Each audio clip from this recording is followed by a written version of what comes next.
amis, bonjour. On se retrouve sur Red Crit TV avec Bébert pour parler de l'épisode numéro 2 de Dragon Ball Daima. Cet épisode pour moi était très attendu parce qu'on passait d'une transition d'un Dragon Ball qu'on connaissait à la nouvelle œuvre Dragon Ball Daima, et cette nouvelle histoire, nouvelle aventure, des nouveaux codes, une nouvelle manière de faire, du Dragon Ball qui parle à une nouvelle génération mais qui aussi à ceux qui s'en rappellent. Alors, cet épisode, pour moi, c'était celui qui vraiment allait me dire est-ce que t'as envie de continuer l'aventure ou pas ?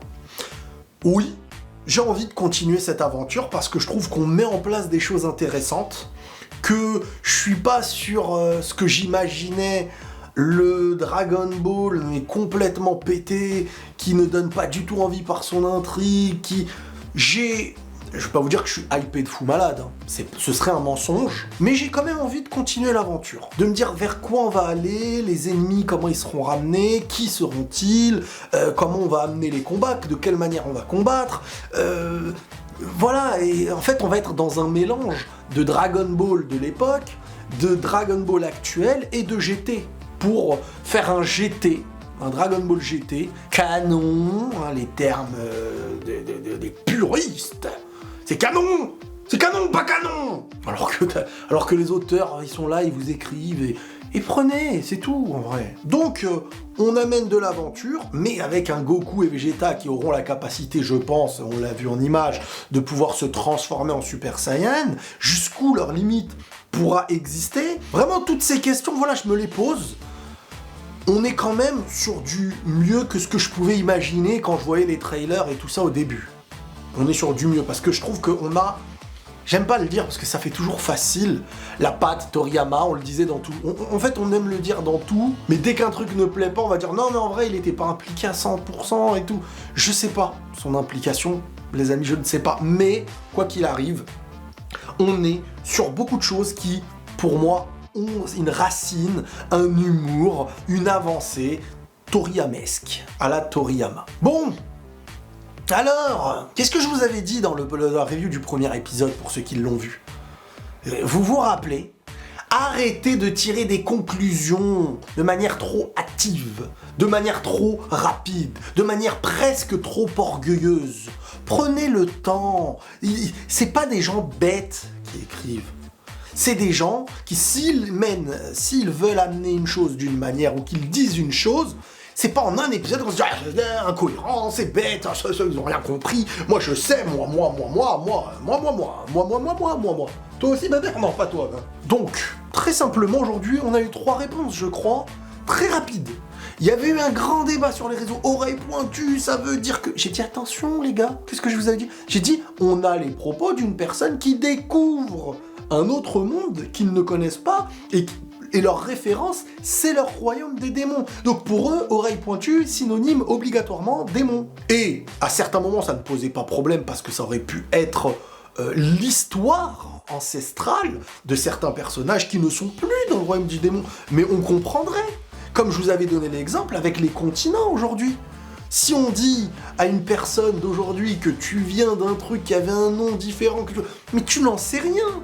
Ce n'est pas parce qu'aujourd'hui je vois des gens qui sont de telle couleur de peau qu'ils sont obligés d'être d'un pays, alors qu'il y a plein de pays qui ont peut-être ces gens de cette couleur de peau. C'est aussi simple. Et donc on a la réponse dans cet épisode, ils nous l'ont amené avec est-ce que toutes les personnes qui ont des oreilles pointues viennent du royaume des démons ? Mais simple, presque. Pour dire, arrêtez de chipoter, pour trouver des défauts, pour vous faire dire que vous savez. En 2 secondes, Toriyama, il te dit arrête, c'est pas comme ça que je fonctionne.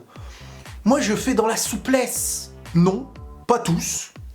Mais en gros, pour faire simple, oui. Voilà, c'est globalement ça. Regardez, je l'ai même noté. Ce qui avait été dit, c'est les oreilles pointues sont tous du domaine des démons. Pas tous, mais pour faire simple, la plupart, oui. Voilà, un débat en moins. Parce que je vois, ça a été juste qu'à chercher Pilaf, Plume. Et Pilaf, c'est un personnage bleu et tout, qui nous dit que ses ancêtres ne viennent pas du royaume des démons. Et en quoi ça nous choquerait ? Ça crée une ouverture au monde qu'on connaît avec des personnes qui ont des origines. Au lieu que ce soit d'une autre planète, c'est d'un autre monde. Pourquoi pas ? C'est plus cohérent ça que de se dire le président c'est un chien. Dans Dragon Ball, attention. Ne me portez pas plainte, moi j'ai juste dit dans Dragon Ball. Non mais dans Dragon Ball c'est le cas. président, le maire ou je sais pas quoi, là, bah c'est un chien. Mais c'est pas cohérent. Un chien, ça ne parle pas. Il y en a, ils pourraient te le faire, ce débat. Mais oui, mais il faut chercher à comprendre vers quoi on avance et comment c'est expliqué. C'est ça qui est essentiel. Donc, ça commence avec Shenron, donc qui exauce le vœu de Goma. Et ce qui est très drôle, encore une fois, c'est le petit jeu de « Bon, en fait, j'en fais qu'un vœu. Je fais qu'un vœu, vous n'êtes pas des habitués. » Alors, on peut le prendre de deux manières. Soit on le prend de manière très sérieuse, et on se dit « Mais c'est quoi ce délire ? Mais attends, Shenron, d'habitude, il est esclave de celui qui a les boules de cristal. À partir du moment où tu as les boules de cristal, il y a un code à respecter, machin. » Mais en vrai, il peut te dire « Je suis désolé. » On peut dire « Ok. » Et on continue d'avancer. Ou on peut se dire « Pirouette à la Toriyama dans la simplicité et l'humour. » Et on s'y adapte et c'est comme ça. Des gens chipoteront longtemps sur ça, là où Toriyama te dit « moi je m'amuse avec cette œuvre. » Globalement, bien sûr, il faut une cohérence logique, mais dans les petits détails comme ça, je m'en amuse. Ce qui va compter, c'est l'aventure de Goku qu'il va vivre. C'est pas est-ce que de un truc, il a fait pipi, cohérent, pas cohérent, j'aime pas, alors en fait c'est nul. Pour moi en tout cas. Tout ce que je vous dis, c'est pour moi, mais c'est comme ça que je le comprends. Alors, on a aussi la réponse des Dragon Ball. Ce vœu qui aurait peut-être servi, parce que j'ai reçu des messages de certains qui disent oui mais en vrai ce vœu il est pas top parce qu'en vrai tu pourrais refaire l'inverse tout simplement. Bah non, très rapidement encore une réponse, Dende a été kidnappé, donc sans Dende, pas possibilité de faire en sorte que le Dragon Ball, bah tu refasses un vœu pour dire je veux regrandir, etc. Donc voilà, plein de petites réponses dans cet épisode qui viennent laisser le temps aux gens qui créent et à l'histoire d'avancer. Avant de dire que l'histoire déjà ne peut plus avancer parce qu'on a mis plein de bâtons dans les roues et plein de barrières. Alors il y a plein de choses nouvelles, drôles, osées. C'est vrai, des choses qu'on n'était pas, qu'on ne pouvait pas savoir. Mister Popo, on pouvait pas savoir, il avait quoi sous son chapeau. Boum, deux petites cornes. Et il est drôle. Et c'est marrant. Et voilà, c'est une histoire de Toriyama qui te dit, venez on rajoute. Et, tu vois, dans cette œuvre, vous connaissez les choses. Eh ben, je vais vous montrer plein de choses que vous connaissez pas, un monde que vous ignorez. Mais même dans ce que vous connaissez, allez, on va rigoler de certaines petites choses qui auraient pu exister. Personne ne peut dire non, Mister Popo, c'est pas logique. Je crois pas qu'on l'a jamais vu sans son chapeau.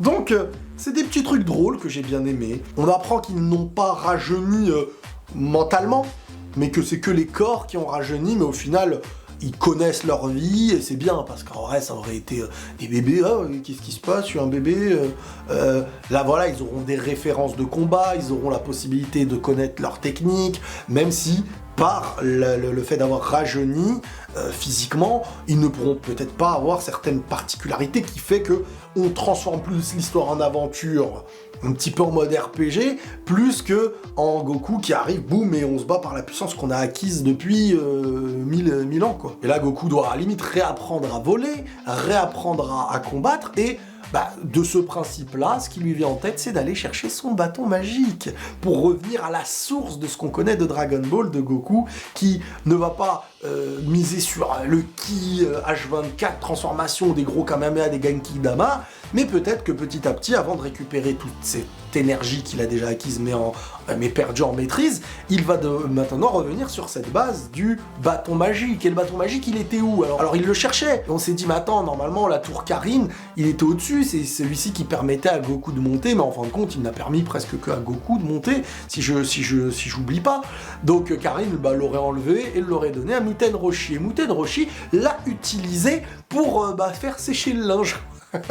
C'est drôle, c'est de l'humour drôle, Toriyama, voilà. Je vous fais rire dans les moments où il faut rire, et quand il faudra pas rigoler, je ne vous ferai pas rire. On revient sur Neva, le Namek. Alors, on apprend que Neva est un Namek légendaire qui est resté seul dans le monde des démons pour protéger les Dragon Ball. Bon, les Dragon Ball du monde des démons, ça a l'air d'être une folie. Dragon Ball, truc, magie noire, machin, truc, capable de faire des folies, je pense que... Bon, donc déjà, le Namek Neva, c'est pas un rigolo. Il a des millénaires, il fait partie... Il était vivant à l'époque où il y avait possibilité de partir. Parce que oui, on apprend aussi que les Namek ont quitté le royaume des démons, même si l'endroit où ils vivaient était sympa. Alors, j'ai pas compris pourquoi dans cette raison, mais on apprendra avec le temps. Je vais pas dire « Ah, c'est bête, ça a aucun sens, c'est stupide !» Non, je vais tout simplement dire « On verra ». Mais la raison pour laquelle les Namek seraient partis du royaume des démons, c'est ils n'aiment pas qu'on leur donne d'ordre. Donc on part d'un principe où peut-être là-bas, limite, ils sont soumis, On verra. Jadis, certains ont choisi la liberté, d'autres de régner sur d'autres planètes. Voyager était à la mode, et à une époque, de nombreux Majin sont partis du domaine des démons, ça a fini par être interdit. Seuls ceux qui ont l'autorisation peuvent quitter. Alors, j'ai le sentiment qu'on va apprendre certaines choses sur Majin Buu, et ce serait intéressant de revenir sur... parce que Majin Buu, il a été corrigé dans l'idée qu'il a été créé. Au début, on nous a expliqué que Bibidi, le père de Babidi, avait créé Majin Buu. Avec le temps, Toriyama a rectifié le truc en disant c'était ce qu'il savait, mais en vrai, lui, il vient apporter une vérité. Comme quoi, ça aussi, des fois, les gars, attention à ce qui est dit. Celui qui dit en sachant, on le prend en compte. Mais on n'est pas à l'abri qu'à la fin de l'œuvre ou à un autre moment, on te dit « Eh, je vais vous montrer la réalité ». C'est pour ça que des fois, vous prenez les mots, ça devient un argument pour vous, et pour moi, vous ne comprenez pas, des fois, un message final. Parce que vous dites « Mais il a dit ! Mais il a dit ! Mais il a dit !» Et votre cerveau, c'est « Il a dit, donc c'est la vérité ». Donc, on apprenait que Majin Buu... Après, peut-être c'est moi qui suis à la ramasse et je me trompe dans ce que je vous dis, mais de ce que je sais, Majin Buu était le mal... le mal, c'est sur ce mal qu'il est né en soi. Il n'est pas créé par un magicien et tout. Et donc on revient sur les Majin, on revient beaucoup sur les Majin, ça voyageait, machin. C'est intéressant. On va voir un peu sur quoi ça va revenir. On apprend que l'autre aussi est un Majin. Ah, il y a une différence, hein. Majin et Majin Buu. Buu, c'est Buu. Et Majin, c'est les Majin, j'ai l'impression que ceux qui sont chez les démons et tout, quoi. Alors il y a Piccolo aussi qui explique que lui, quand on lui pose la question, il n'était pas dans le royaume des démons. C'est intéressant aussi, parce que quand on revient dans Dragon Ball, on nous présente Piccolo et le roi et le Piccolo Daimao à l'époque aussi, comme des démons. Ça c'est intéressant, parce que de base, Toriyama, quand il te crée ses personnages, c'est des démons. Sauf que nous, on se dit, bon, bah, c'est un monde où il y a des humains, des démons, des présidents qui sont chiens, etc. Mais en vrai, il y a une histoire ancestrale, et là, on revient sur des petites choses qui sont des grandes choses au final, malgré tout. Donc Piccolo explique qu'il n'était pas né à l'époque, mais qu'il a entendu déjà parler du royaume des démons. Et là, Glorio fait son apparition, le petit gars là qui était en train d'espionner Goma, Degesu, quand il dans le premier épisode, voilà, lui ça se voit que c'est un gentil. En tout cas, il est dans les intérêts de Goku sur le moment. Et il est venu dans le monde, déjà il faut une autorisation et tout, donc tu dis ouais ok. Donc comprenez bien, comment Glorio connaît Goku? C'est ce qui lui a été posé par Shin. Il connaît Goku par le roi du troisième monde des démons. Donc là, t'apprends qu'il y a plein de mondes des démons. Je capte pas comment ça se passe. Donc, est-ce que le troisième monde des démons est pareil que le roi Goma? Ou alors, il y a le roi ultime, et après, il y a plein de mondes, et c'est comme le maire de chaque ville, quoi. Bref, en tout cas, le roi du troisième monde avait vu Goku, lui aussi, vaincre Majin Buu. À l'époque qu'on connaît de Dragon Ball. Donc on a toujours la référence des Majin, ils ont vu Buu, c'était comme si c'était leur méchant ultime de chez eux et tout, bref. C'est par ce roi-là que Glorio connaît Goku. Ensuite, pourquoi il est venu? C'est une autre question, et là il répond qu'il a reçu une requête anonyme pour venir chercher Goku. Et la demande de Glorio, c'est d'aller dans le royaume des démons pour aller vaincre et détruire Goma. Qui serait, parce que attention, le degré de puissance qu'on nous présente, quelqu'un qui vient de dire ne le sous-estime pas, il est fort, ça ne veut pas forcément dire qu'il est plus fort qu'un Goku dans son plein potentiel, mais que selon lui, il est fort. Est-ce que ce sera la menace ultime, à moins qu'ils prennent Locolucus ou je sais pas quoi? Je pense pas que Goma sera la menace ultime. Mais bref, Goku va devoir aller en vaisseau avec avec Glorio et Shin au royaume des démons, et Vegeta les rejoindra plus tard. Ça veut dire, ils seront en difficulté dans un moment, Vegeta interviendra.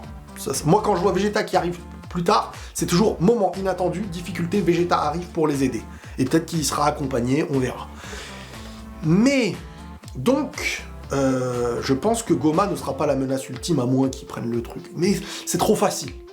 Je pense déjà que le Neva, là, ça va être chaud. Lui, ça va être chaud, et la meuf, la femme d'Issou, là, je sais plus comment elle s'appelait, la chercheuse de Goma et tout, là, la Kaioshin Girl, elle, je pense aussi qu'elle peut mijoter des choses très très compliquées.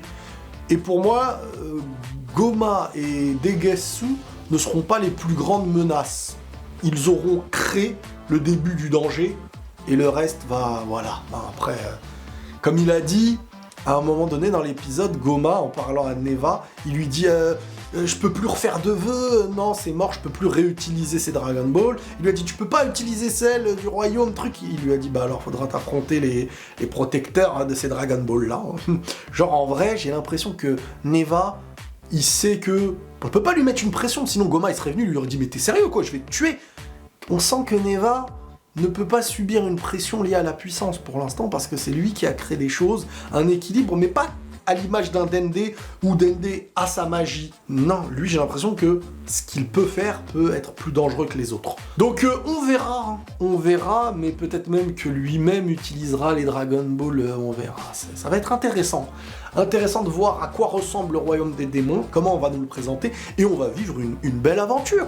J'espère qu'on va vivre une belle aventure. Voilà globalement un petit peu pour le retour de l'épisode numéro 2 de Dragon Ball Daima. Bébert, il a kiffé, mais Bébert il kiffe tout, et le lendemain il est capable de dire j'ai détesté. Donc lui, faut pas l'écouter.